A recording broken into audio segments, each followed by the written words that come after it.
Espíritu Santo, su presencia cayó con poder de lo alto. Espíritu de Dios, como lluvia ven, con tu eterno amor, tú inundas mi ser. Espíritu de Dios, arde en mi interior, solo a ti clamaré, solo a ti clamaré.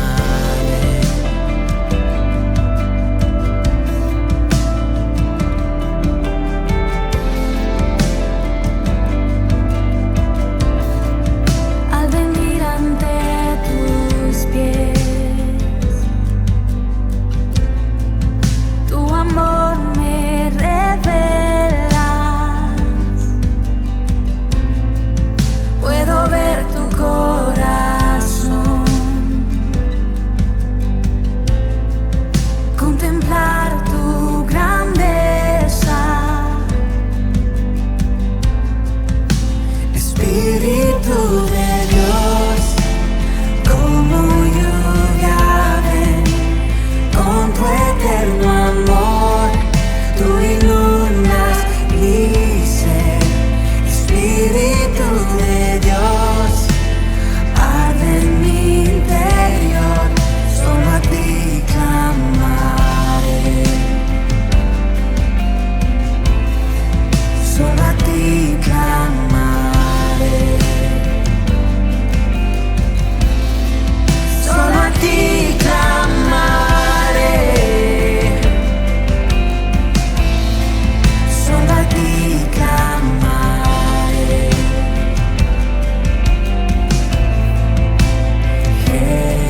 Jesús.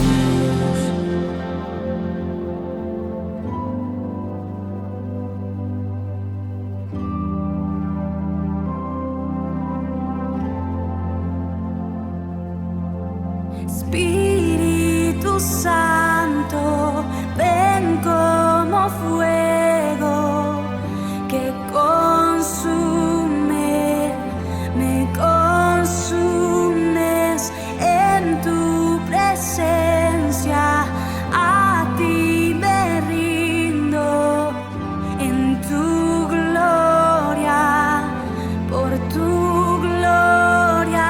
Espíritu Santo, ven como fuego que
amor, tú inundas mi ser.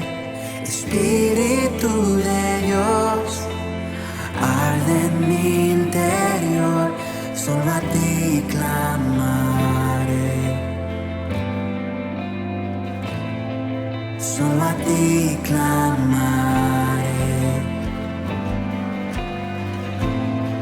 Solo a ti clamaré. Jesús, solo a ti clamaré. Jesús, solo a ti clamaré. Jesús, solo a ti clamaré. Jesús, solo a ti clamaré. Jesús, solo a ti clamaré.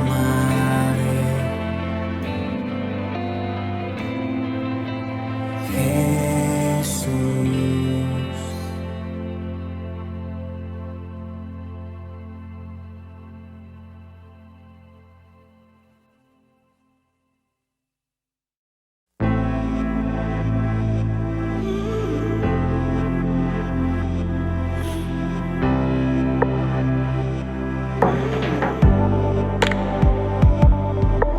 Paz, dame de tu paz, tormentas cesarán al oír tu llamar.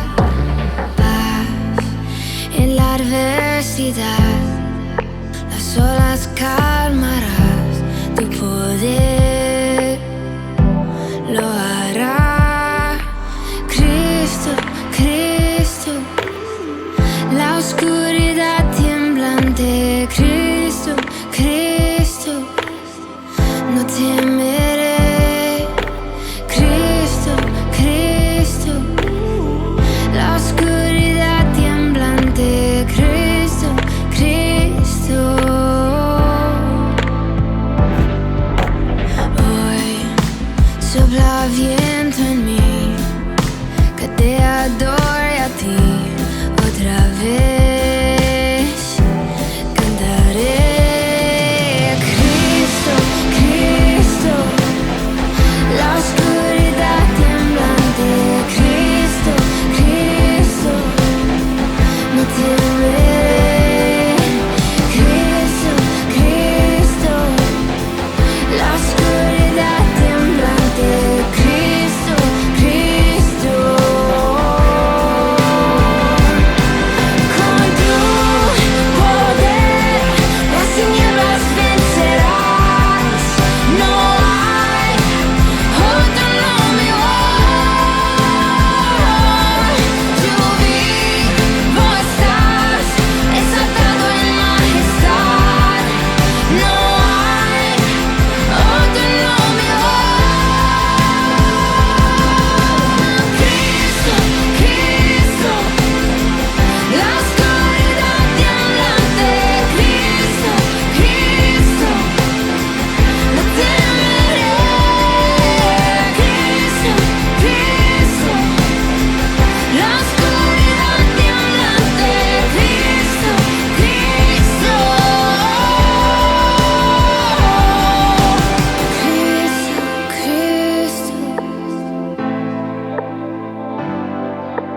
Cristo, Cristo,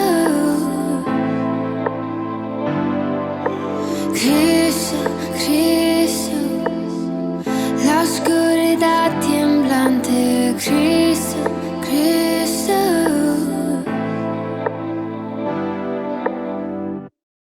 Buenas tardes, tengan todos. Estamos ahora entrando a una nueva temática de la carta de Efesios. La semana pasada hablamos de la unidad que debe de haber en el cuerpo de Cristo, bien concertado y unido entre sí, decía la Escritura, de cómo debe de haber una ayuda mutua, porque las coyunturas tienen una función muy especial de unificar una pieza con la otra parte del cuerpo. Y dice que las coyunturas que se ayudan mutuamente. pero también hablamos de lo importante de que la actividad de cada miembro, la actividad propia de cada miembro, sirve de mucho para que el cuerpo vaya edificándose en amor. Ahora nosotros entramos a una nueva temática que es la nueva vida en Cristo.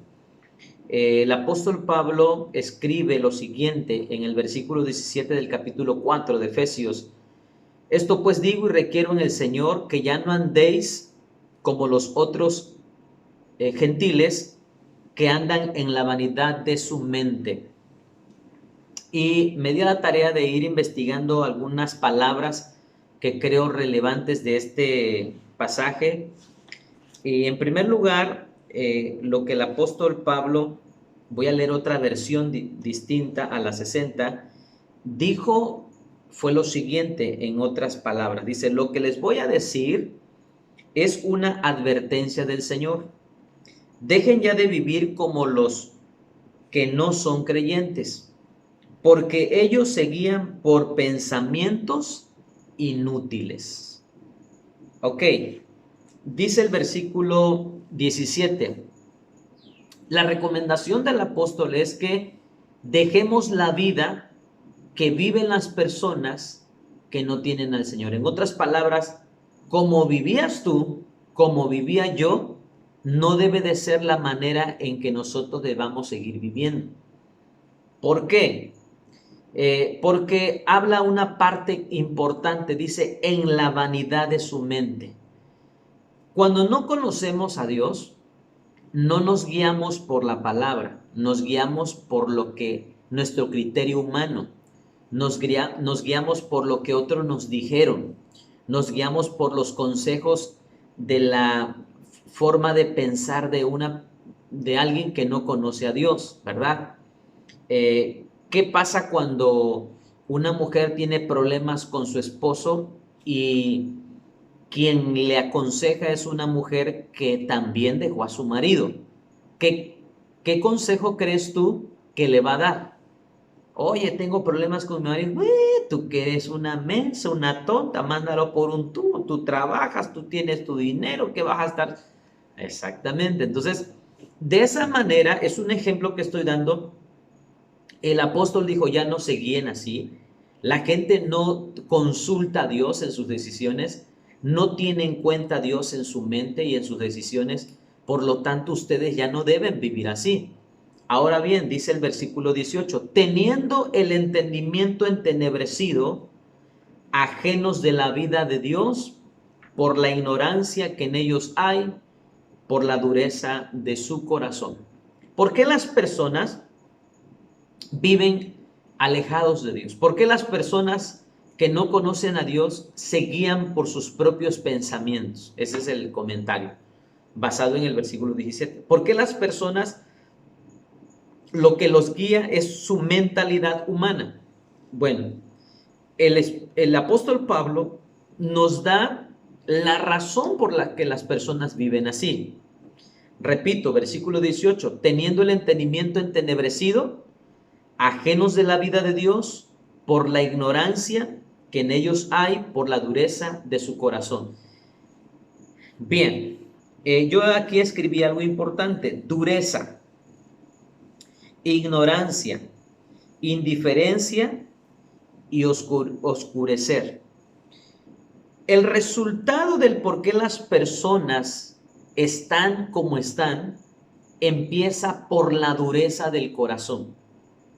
Cuando en el corazón de un creyente hay un descuido, puede empezar a ponerse una dureza en el corazón. Pero si leemos el versículo 18, yo lo analicé de esta manera: teniendo el entendimiento entenebrecido, es como el resultado final, va como del final hacia atrás. Ese es el fruto. Teniendo el entendimiento entenebrecido, ajenos de la vida de Dios, es decir, totalmente despegado, indiferente a la vida de Dios. Dice, por la ignorancia, ¿qué genera ese enajenamiento? ¿Qué genera ese desapego? ¿Qué genera esa indiferencia hacia Dios en las personas? Dice, por la ignorancia que en ellos hay. El ignorar la voluntad, el desconocer las escrituras, genera esa enajenación.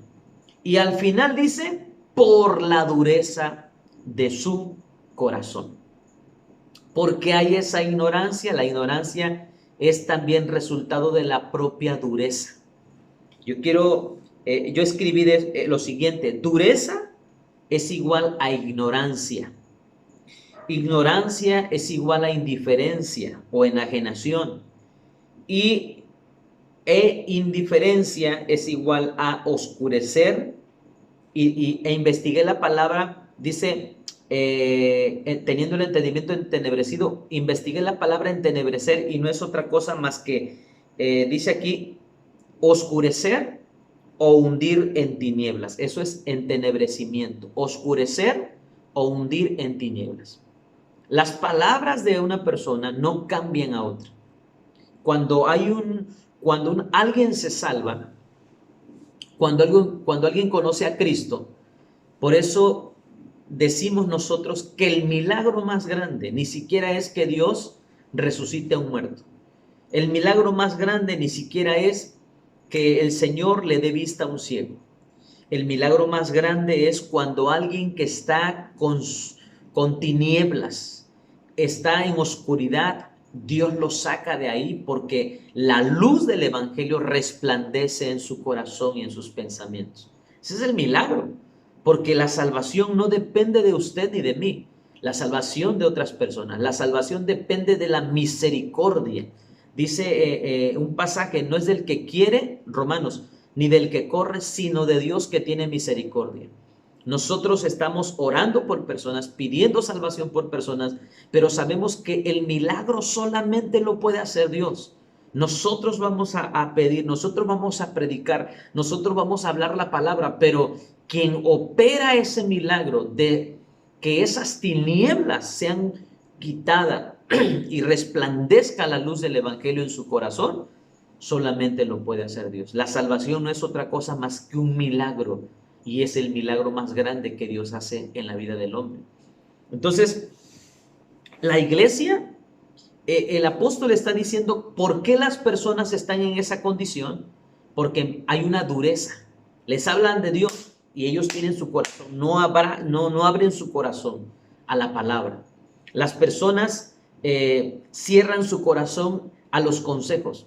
Las personas cierran su corazón, ¿verdad?, a la verdad del evangelio. Pero eso, ¿qué lo produce? La misma ignorancia. Las personas, si no investigan, si no se dan la oportunidad de leer las escrituras, nunca van a ver que ahí está la verdad de Dios revelada. Y no es, cuando digo revelada, no es algo que no se pueda entender, sino que está ahí muy claro, el mensaje del evangelio está muy claro, pero mientras no busquemos la palabra, nosotros no nos vamos a dar cuenta de la verdad que está ahí. Entonces, amados, el apóstol está diciendo cómo es que viven las personas que no tienen al Señor, y dice él, así no deben de vivir ustedes, así no debemos de vivir nosotros. Dice el versículo 19, los cuales después que perdieron toda sensibilidad. ¿Qué pasa cuando una persona endurece su corazón? Pierde sensibilidad. El cristiano no tiene que endurecer su corazón a la presencia de Dios. No tiene que endurecer su corazón a la palabra. No tiene que endurecer su corazón al consejo y a la sabiduría de Dios. Si tú endureces tu corazón, vas a caer en ignorancia y la ignorancia te va a llevar prácticamente a lo que dice la palabra, a esa vida ajena de Dios. Y esa vida ajena de Dios va a traer tinieblas, te vas a hundir en tinieblas. Así no tiene que vivir la iglesia. La iglesia dice la palabra que tiene que ser distinta. Ahorita vamos a ver cómo tiene que reaccionar la iglesia ante Dios. Pero vamos a ver el versículo 19, dice, después que perdieron toda sensibilidad, porque la dureza, ¿verdad?, cuando se hace un callo en una parte de nuestro cuerpo, produce insensibilidad. ¿Qué pasa si algún trabajador trabaja su trabajo es rudo, sus manos van a empezar a tener callosidades. Y cuando cuando crezca esa callosidad, cuando produzca esa callosidad, la rudeza del trabajo, no va a sentir dolor, no se va a enrojecer su mano, va a tener una mano fuerte y ruda. La misma dureza lo que hace, la dureza de corazón, lo que hace que produce en el corazón de una persona insensibilidad. Insensibilidad a Dios, insensibilidad al dolor de los demás, insensibilidad a las cosas buenas. Ya se vuelve insensible. Ajá. Entonces, después que perdieron toda sensibilidad, dice el pasaje, se entregaron a la lascivia, ¿verdad? Para cometer con avidez toda clase de impureza. El hombre no nace pecador profesional. El hombre se va pervirtiendo poco a poco.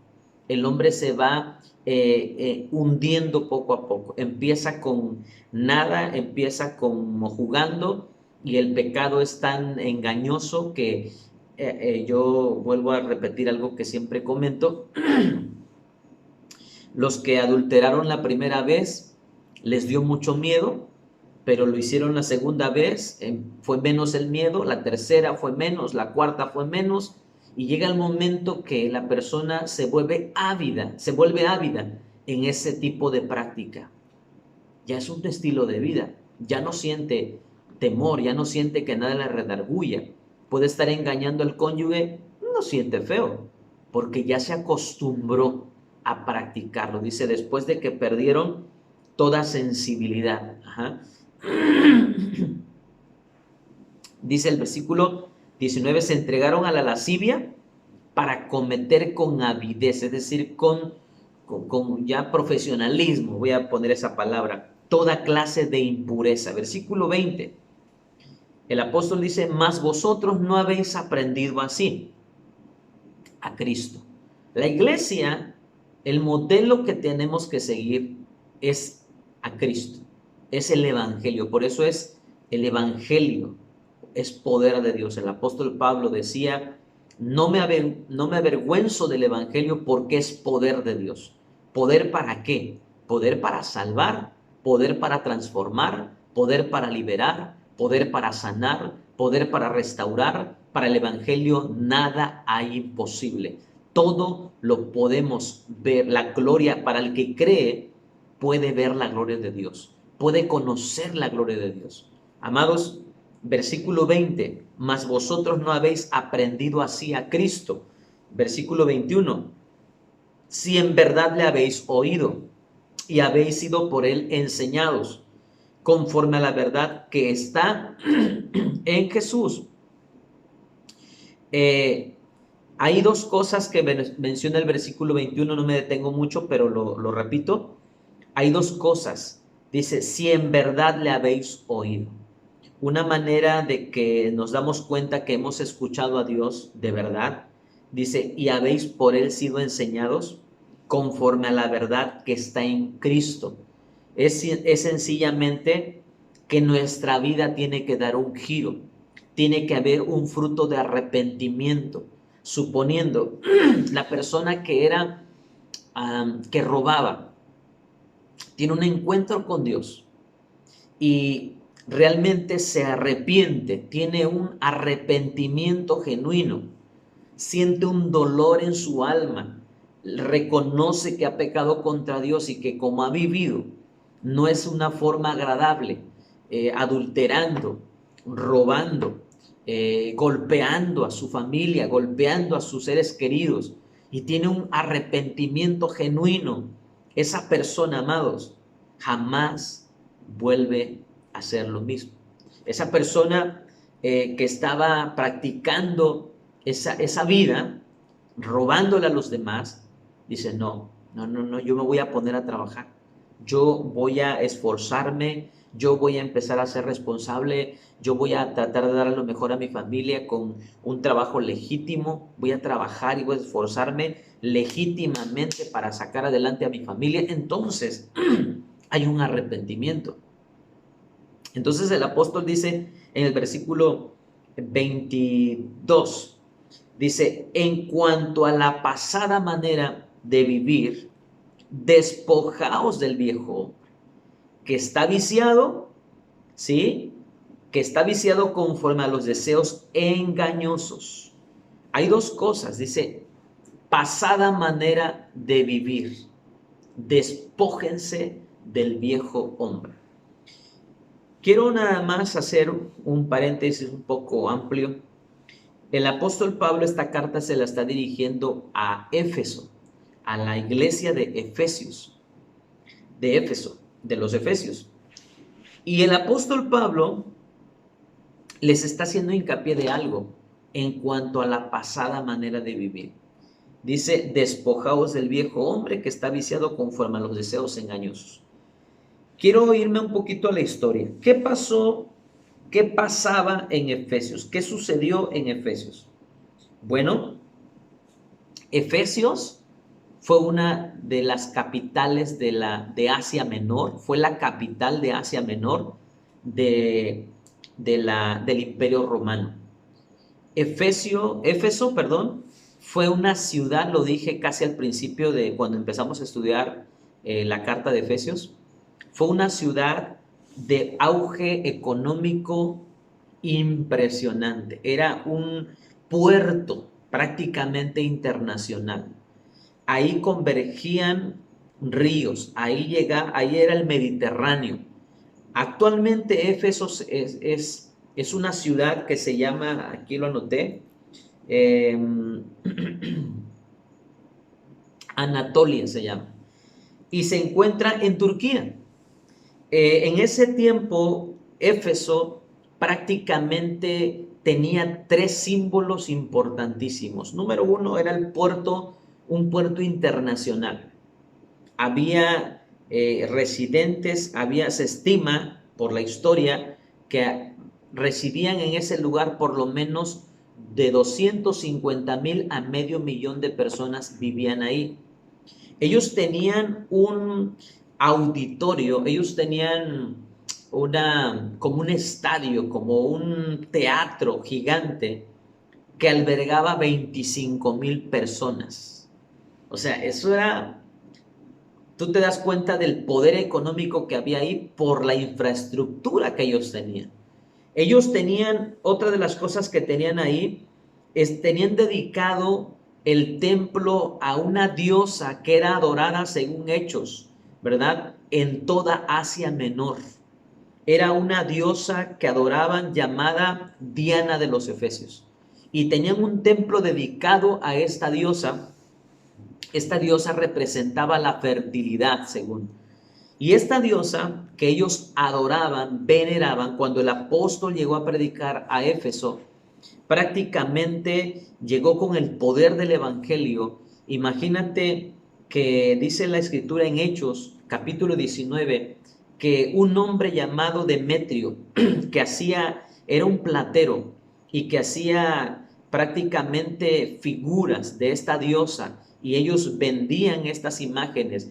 Cuando se dio cuenta que el apóstol Pablo estaba ganando personas para el Señor, para el reino de Dios, y estaban dejando prácticamente la forma de adorar a esa imagen que veneraban, él se llenó de celo y dice que reunió a los que tenían el mismo oficio para decir, oye, este Pablo trastorna el mundo entero y en todo lugar, y ahora aquí en Asia también llegó y está haciendo que mucha gente deje de comprarnos y este negocio está en problemas, puede venirse abajo el medio de nuestra riqueza. Y entonces este hombre provocó un alboroto en la ciudad de Éfeso, de tal manera que el apóstol Pablo ese día, por amigos que él tenía en ese lugar, en Éfeso, le dijeron no salgas, porque la gente estaba prácticamente con un celo,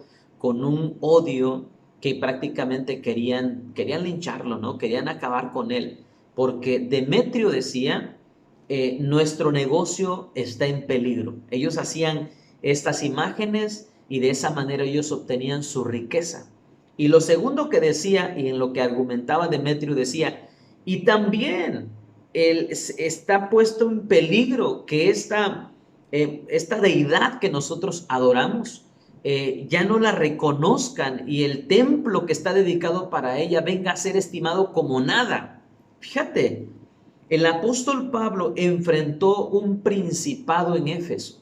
Era un principado de idolatría. Ahora, vamos a ir un poco más allá. ¿En qué consistía el culto que le rendían a Diana? Bueno, según la historia, como esta mujer estaba este ídolo en forma de mujer era quien representaba la fertilidad. Bueno, en ese templo, que era un templo muy grande, por cierto, un templo muy grande, era una construcción majestuosa. Si no mal recuerdo, leí que tenía 117 columnas y esas columnas eran de 2 metros de diámetro. O sea, era como una construcción colosal. Las columnas tenían 18 metros de alto. Era un templo colosal y ahí adoraban a esa diosa, pero una de las formas de rendirle culto a esa diosa llamada Diana de los Efesios era que prácticamente el servicio del templo a esa diosa estaba a cargo de sacerdotes, eunucos y sacerdotisas. Se ejercía allí la prostitución femenina y masculina.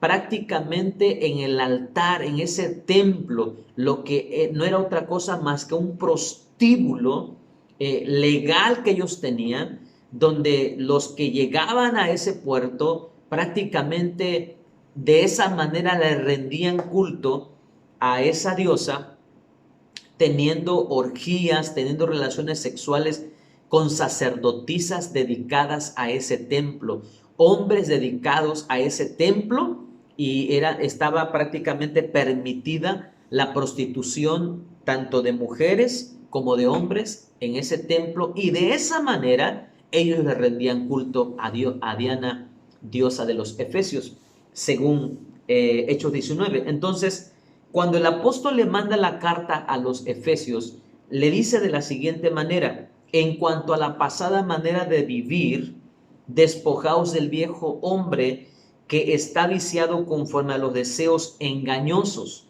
Y buscando la palabra viciar, viciar significa lo siguiente: es depravar, es corromper y perversión, viciar.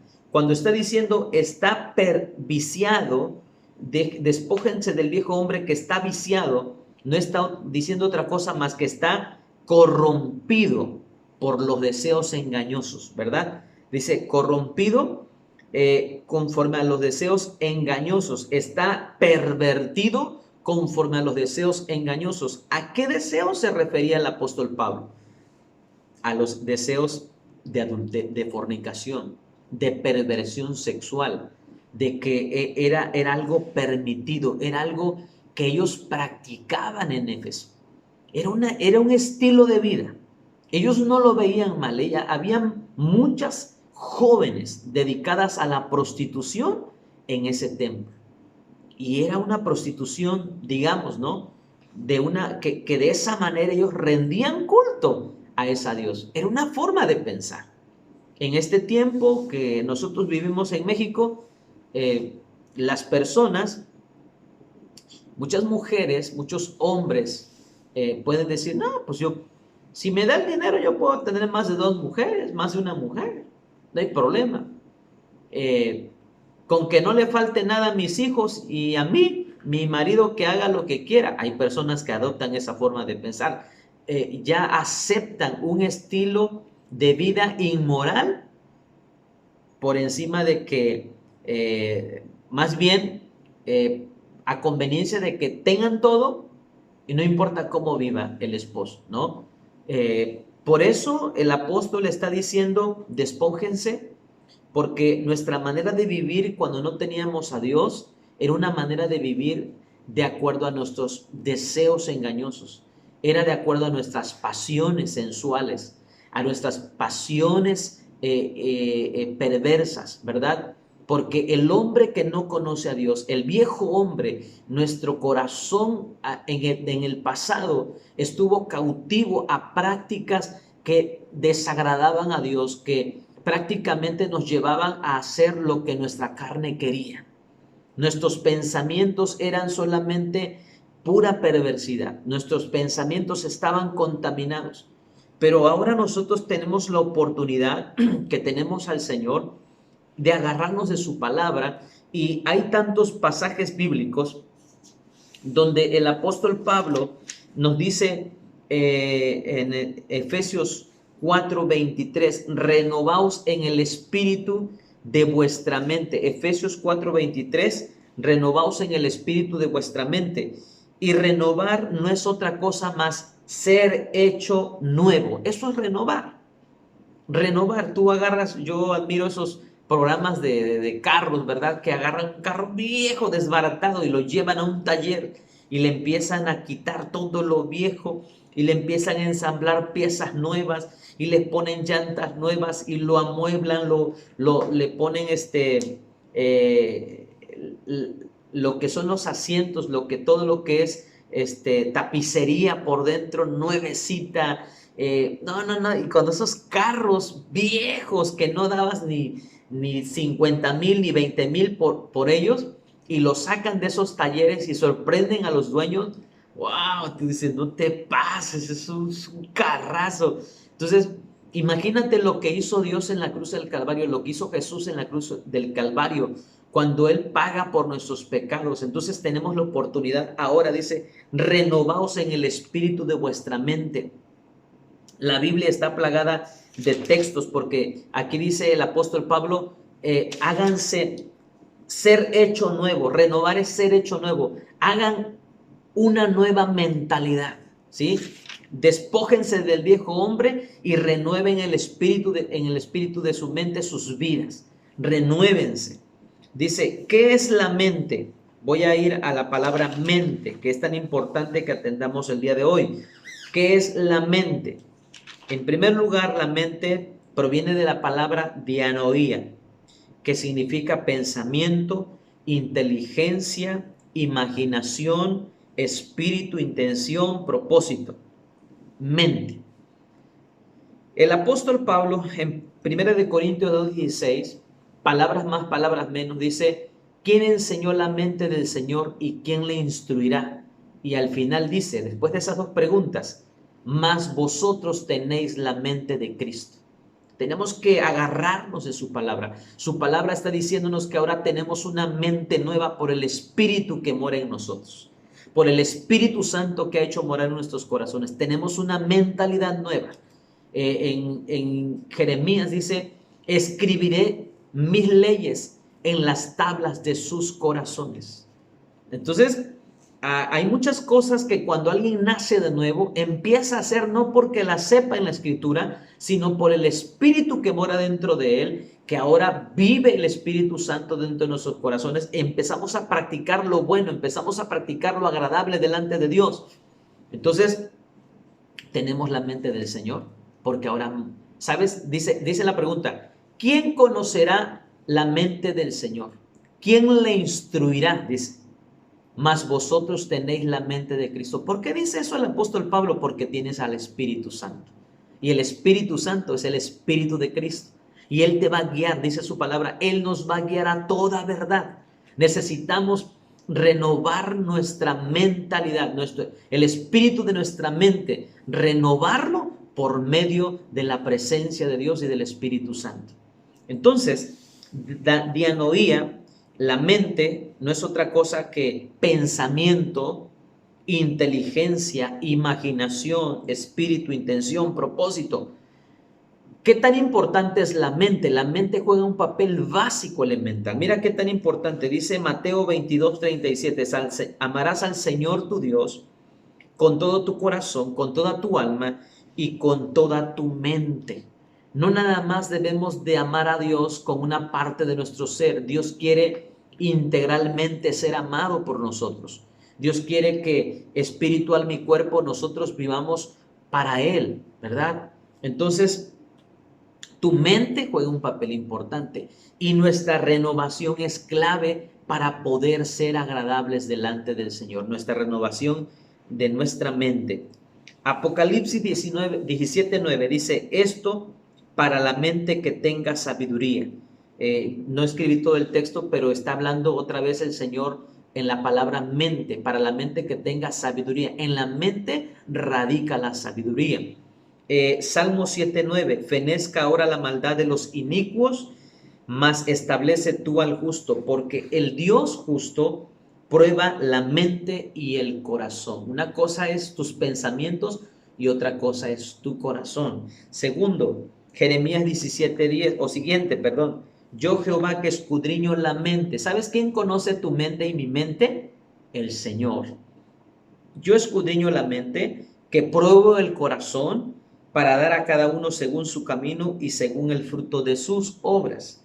Y por último, Romanos 1:28. Aparte de tener una mente renovada, también se puede caer en una mente reprobada. Dios nos libre de caer en una mente reprobada. Mira lo que dice Romanos 1:28. No aprobaron tener en cuenta a Dios. Por lo tanto, Dios los entregó a una mente reprobada para hacer cosas que no convienen. Y aquí encuentro una palabra que me parece que se transforma en cuanto a cuando el hombre rechaza a Dios. Dice, no aprobaron tener en cuenta a Dios. Cristianos, en estos días y en el futuro, no saques a Dios de la ecuación de tu vida. No pongas a un lado a Dios. Dice, no aprobaron tener en cuenta a Dios. Quiero leer la cita completa porque es muy interesante este pasaje. Dice el 28, y como ellos no aprobaron tener en cuenta a Dios, es decir, no, a Dios no lo quiero en mi vida, no lo quiero en la ecuación de mis decisiones, no lo quiero en la ecuación de mi diario vivir, a Dios no lo quiero. Aquí dice, no aprobaron tener en cuenta a Dios. Dice aquí, y como ellos no aprobaron tener en cuenta a Dios, Dios los entregó a una mente reprobada. A una mente reprobada para hacer cosas que no convienen. ¿Cómo es la mente reprobada? Para empezar, cuando uno no aprueba tener en cuenta a Dios, entonces Dios te da una mente reprobada. Hay que tener cuidado, que Dios nos ayude a que como hijos de Dios, Dios esté en el centro de nuestra existencia. Dios esté en el centro de nuestro diario vivir. Dios esté en el centro de nuestros pensamientos. Dios esté en el centro de nuestras decisiones, acciones, nuestras actitudes. Así que, amados, ¿qué es la mente? La mente juega un papel importante. ¿Por qué? Porque ahí están los pensamientos y ahí están las actitudes también. Ahí en la mente es donde uno toma prácticamente, de alguna forma, uno analiza las cosas. Que hoy nosotros tenemos una batalla campal. ¿Por qué? Porque el enemigo se las arregla de una u otra manera para distraer nuestra mente, para capturar nuestra mente, para entretener nuestra mente y para que nuestra mente se desenfoque de lo que es importante. Marta, cuando Jesús llegó a la casa de Lázaro, Marta y María, dice la Escritura que Marta estaba afanada y turbada. Marta estaba haciendo la cena. Marta estaba muy molesta, esperando que María se parara, porque María estaba sentada a los pies de Jesús y Jesús estaba enseñando. Seguramente Jesús estaba diciendo y hablando verdades poderosas y María estaba prácticamente absorta. María no sabía a qué horas llegó Jesús, no sabía cuánto tiempo había pasado, porque en la presencia del Señor el tiempo, no hay tiempo, se pierde la conciencia del tiempo. Y María estaba capturada por la presencia de Dios. Cuando de repente Marta aparece en la escena y regaña a Jesús, el invitado, y le dice, Señor, ¿no te da cuidado que mi hermana no me está ayudando y estoy yo con todo el quehacer? ¿No te da cuidado? ¿Ves que yo me imagino que Marta a propósito tiraba los trastes, a propósito hacía ruido, pasaba cerca y María ni en cuenta, ni los ruidos captaba María. ¿Qué pasa cuando alguien está absorto en el fútbol, no? O cuando en un programa buenísimo y alguien le está hablando, no escucha porque toda su atención está entregada a lo que está viendo o escuchando. Y al rato viene a reaccionar.